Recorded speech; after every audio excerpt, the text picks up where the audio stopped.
একটি দল বিগত সময়ের মতো ফ্যাসিবাদী আওয়ামী লীগের মতো আবারও হামলা মামলা সন্ত্রাসকে ক্ষমতায় যাওয়ার সিঁড়ি হিসেবে বেছে নিচ্ছে। যদি কেউ খুন করে, যদি তার ফাঁসি দেওয়ার ক্ষেত্রে কেউ বলে এসে যে আজকে যদি তাকে ফাঁসি দেওয়া হয় তাহলে কালকে যে আমাকে ফাঁসি দেওয়া হবে না, এর নিশ্চয়তা কোথায়? তার মানে আপনারাও খুন করতে চান। তার মানে আমাদের শরীফ দল জামাতে ইসলামীর একজন উপজেলা সেক্রেটারিকে নির্মমভাবে হত্যা করা হয়েছে।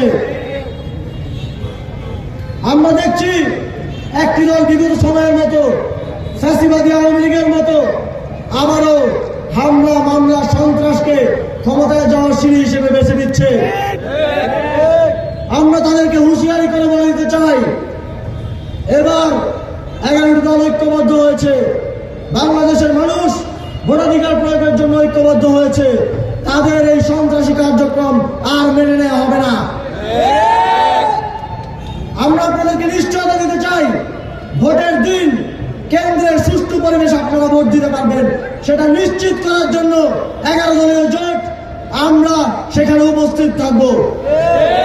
এক্সট্রিম মশার কয়েল প্ল্যান্ট ফাইবার দিয়ে তৈরি, ডেঙ্গু চিকুনগুনিয়া বাহি সহ যে কোনো মশার বিরুদ্ধে দেয় এক্সট্রিম সুরক্ষা। আমরা অত্যন্ত সংখ্যার সাথে দেখছি 17 বছর বাংলাদেশের মানুষের উপরে অত্যাচার চালানো আওয়ামী লীগকে নির্বাচনে ফিরিয়ে আনার জন্য বিএনপির সর্বোচ্চ নেতারা বিভিন্ন জায়গায় সাক্ষাৎকার দিচ্ছেন।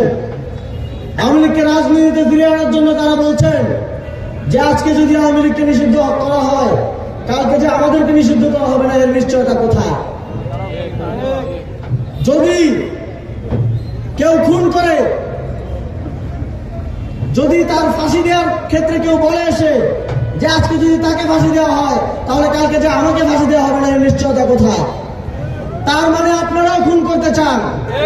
তার মানে আপনারাও জুলাইতে যে গণহত্যা সাধিত হয়েছে আবার তা করার চিন্তা আপনাদের মাথায় রয়েছে।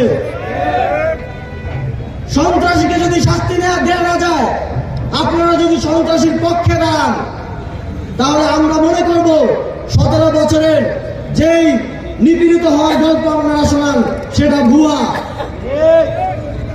যে সন্ত্রাসীকে প্রশ্রয় দেয়, সন্ত্রাসীর পাশে দাঁড়ায়, তার অপরাধও সমান।